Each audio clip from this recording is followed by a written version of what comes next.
నమస్తే మిత్రులారా.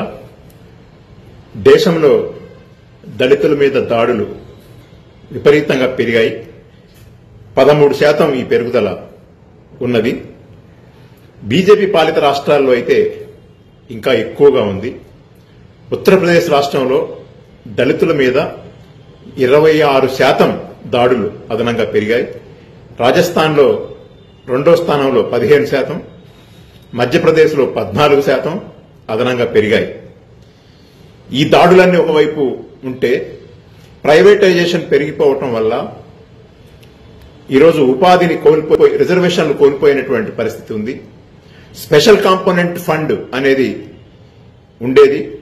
దాన్ని మోడీ గారి ప్రభుత్వం ఎత్తేసిన తర్వాత దళితులకు కేటాయించేటువంటి నిధుల్లో భారీ ఎత్తున కోత పడింది.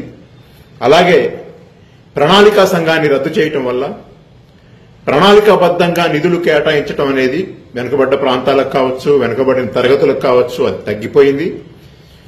ఫలితంగా రాష్ట్రాలలో ఎస్టీ ఎస్సీ సబ్ ప్లాన్ రద్దయిపోయింది. ఓవరాల్ గా చూసినప్పుడు ఈ పరిణామాలన్నింటి వల్ల దళితుల యొక్క స్థితిగతులు మరింతగా దిగజారాయి.